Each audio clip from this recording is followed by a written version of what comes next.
وظائف کے لیے وظائف الصالحین آفیشیل کو سبسکرائب کریں۔ وظائف الصالحین آفیشیل۔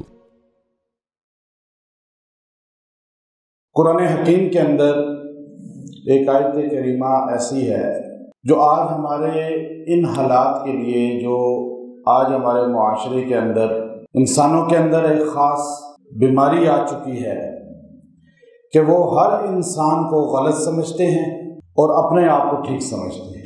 تو اس آیت کریمہ کو اللہ رب العزت نے گویا کہ یہ سمجھیں کہ آج کے اس معاشرے کے لیے نازل فرمایا۔ انسان جب یہ دیکھتا ہے کہ اس کی بات کو کوئی قبول نہیں کرتا، ہر جگہ اس کی بات کو رد کیا جاتا ہے اور ہر جگہ اس کو نظر انداز کیا جاتا ہے، اس کی کوئی حیثیت نہیں، مقام نہیں، تو اس آیت کریمہ کو خاص انداز سے پڑھے گا تو دو فائدے حاصل ہوں گے۔ مخلوق اس کے تابع ہو جائے گی، اللہ اس کو مخلوق میں عزت والا بنا دے گا، اور اللہ رب العزت جو ہے اس انسان کی خطاؤں کو، گناہوں کو بھی معاف فرما دے گا۔ اب دنیا میں کون انسان ہے جو گناہ گار نہیں؟ حدیث بخاری ہے، اللہ کے پیغمبر نے فرمایا کل بنی آدم خطاء وخیر الخطائین التواب، تمام بنی آدم خطا کار ہیں لیکن بہترین خطا کار وہ ہیں۔ بہترین تہجد گزار نہیں، بہترین نمازی نہیں، بہترین حج کرنے والا نہیں کہا، اللہ کے پیغمبر نے کہا بہترین گناہ گار وہ ہے جو توبہ کرنے والا۔ اب دیکھیے آج یہ جو معاشرہ ہے اس میں ہر بندہ کہتا ہے وہ دوزخی ہے، وہ جہنمی ہے، وہ بخشا نہیں جائے گا۔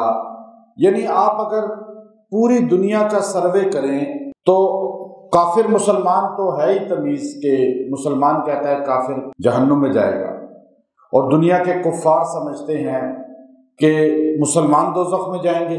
لیکن مسلمانوں کے اندر جو فرقے بنے ہوئے ہیں، ہر مسلمان کا گروہ دوسرے گروہ کو کیا سمجھتا ہے کہ وہ دوزخ میں جائے گا اور میں جنت میں۔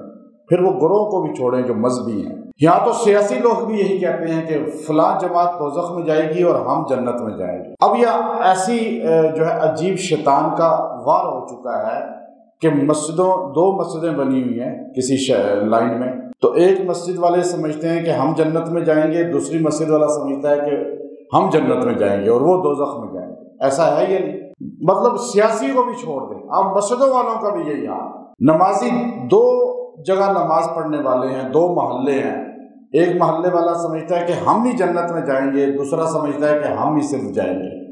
یعنی اللہ رب العزت کی جنت پر بھی، بخشش پر بھی ہم نے اپنی دنیا کی طرح جو ہے ایک معاملات سمجھے ہوئے ہیں کہ غبن چل جائے گا، دھوکہ چل جائے گا، فراڈ چل جائے گا، کہ اندر ہمارے مومنیت ہے ہی نہیں، مومن ہے ہی نہیں بندہ، اندر سے باہر سے شو کر رہا ہے میں مومن ہوں۔ اچھا جیسے بھی بدعملی کرے جائے گا جنت میں، اور دوسرا چاہے جتنا ہی متقی ہو جہنم میں جائے گا۔ تو یہ ایسی چیزیں ہیں کہ اس معاشرے کے اندر یہ ناسور پھیلتا جا رہا ہے۔ ہم نے جنت کو اور جہنم کو اپنے فیصلوں پر رکھ لیا ہے، ایسا نہیں ہے۔ کیف تحکم ما لکم کیف تحکمون، اللہ کہتا ہے بتاؤ تم کیسے فیصلے کر رہے ہو، خود ثالث بن رہے ہو، خود ہی جج بن رہے ہو۔ اور اب یاد رکھیں یہ جو آیت کریمہ میں نے آپ کو ابھی بتانی ہے بڑی مختصر ہے، قرآن کے پاک کی آیت۔ آپ کو معاشرے میں لڑائی کیوں ہوتی ہے، جھگڑا کیوں ہوتا ہے؟ جب دوسرا آپ کو ویلیو نہیں دیتا، دوسرا آپ کو عزت نہیں دے گا، وہ کہے گا جی آپ تو صحیح رستے پر ہی نہیں ہیں، آپ تو گمراہ ہیں، آپ تو بھٹک گئے ہیں، آپ تو دوزخ میں جائیں گے۔ یہ فیصلے مخلوق سنا رہی ہے، مخلوق، اور جن کو خود نہیں پتا کہ وہ بخشے جائیں گے یا نہیں۔ لیکن اللہ کا قرآن کیا کہتا ہے وہ آیت کریمہ غور سے سنیے۔ آیت کریمہ ہے سورہ فرقان کی، آیت نمبر 58، 58 نمبر آیت کا حصہ ہے۔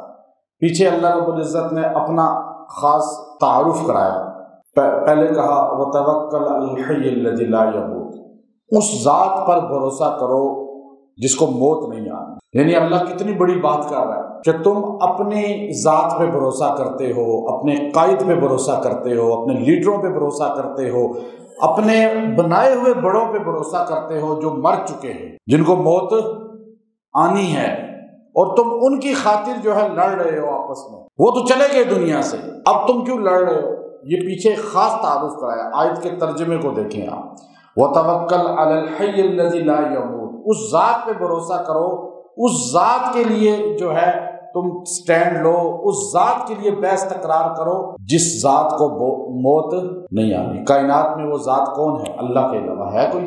نہیں ہے نا۔ آگے اللہ نے پھر کہا، اب تم آپس میں جو لڑائیاں کر رہے ہو، فلاں حضرت کا نام لے کے، فلاں بڑے کا نام لے کے، کہتے ہیں میں اس کا ماننے والا ہوں، تو اس کا ماننے والا ہے، تو دوزخ میں جائے گا، میں جنت میں جاؤں گا، یہ چھوڑ دو۔ کیوں؟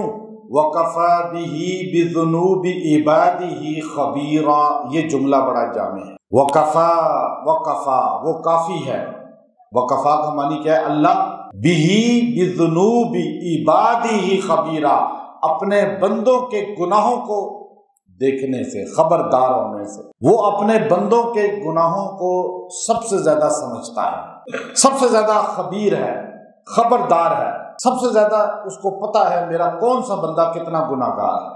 بندے کو بھی نہیں پتا ہوتا میں کتنا گناہ گار ہوں، لیکن اللہ کو پتا ہوتا ہے۔ اب بندہ بندے کو نہیں، میں کتنا خطا کار ہوں آپ کو نہیں پتا، آپ کتنے خطا کار ہیں مجھے نہیں پتا، لیکن اللہ کو سب کا پتا ہے۔ اب دیکھیے اللہ نے اتنے مختصر جملے میں قرآن پاک کی آیات کے اندر بتا دیا کہ تم کون ہوتے ہو فیصلے کرنے والے، میرا بندہ دوزخ میں جائے گا یا جنت میں جائے گا؟ تم کون ہوتے ہو یہ کہنے والے وہ جہنمی ہے، وہ دوزخی ہے؟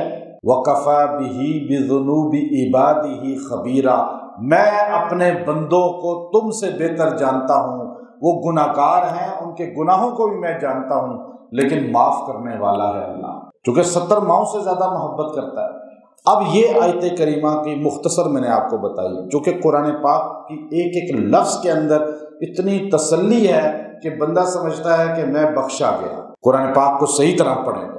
لیکن ہم چونکہ قرآن پاک کی چند آیات کو ہی درس میں لوگ سنتے ہیں، وہی سنتے آ رہے ہیں، تو اس لیے میں قرآن پاک کی مختلف آیات کو اس طرح پیش کر کے کہ اصل میں ہمارا تعلق کس سے مضبوط ہونا چاہیے؟ اللہ سے۔ اب یہ آیت کریمہ عزت دلاتی ہے، آپ یہ نہ سوچیں کہ گناہ گار ہوں، خطا کار ہوں، بخشا نہیں جاؤں گا، بخشے گئے۔ یہ آیت پڑھ کے جو جتنا بڑے سے بڑا خطا کار کیوں نہ ہو، یہ آیت 3 بار پڑھ کے اتنا جملہ خالی، وَكَفَى بِهِ بِذُنُوبِ عِبَادِهِ خَبِيرًا، پہلے آپ سارے پڑھ لیں، وَكَفَى بِهِ بِذُنُوبِ عِبَادِهِ خَبِيرًا۔ اب دیکھیں کتنی آسان ہے، کیا معنی ہے؟ وہ ذات اپنے بندوں کے گناہوں کو صحیح جانتی ہے۔ اب جب آپ یہ آیت پڑھیں گے تو گویا کہ اپنے گناہوں کو آپ نے تسلیم کیا، تو آپ اللہ کے حضور جب یہ 3 بار آیت پڑھ کے جو ہے استغفار پڑھیں گے، گناہ سارے معاف ہو جائیں گے۔ صرف 3 بار یہ آیت پڑھیں، 1 بار استغفار پڑھ لیں، گناہ معاف۔ پھر آپ چاہتے ہیں معاشرے میں عزت ملے، معاشرے میں آپ کو مقام ملے، معاشرے میں آپ کو جو ہے مرتبہ ملے، تو اللہ رب العزت کی اس قرآن پاک کی آیت کریمہ کو آپ 11 مرتبہ روزانہ اس حصے کو پڑھ لیا کریں۔ آپ پڑھ کے صبح 11 بار آپ جہاں مرضی جائیں، جس کام کو اختیار کریں گے اللہ اس کام میں آپ کو عزت دے گا، کیونکہ انسان کا تعلق خالق سے صحیح ہونا چاہیے۔ جیسے آپ دفتر میں نوکری کرتے ہیں، آپ ساری دنیا سے ٹکر لے لیں لیکن اپنے باس سے ٹکر نہیں لیتا نا بندہ، اس کے سامنے دب کے رہتا ہے، ہوتا ہی نہیں ہوتا۔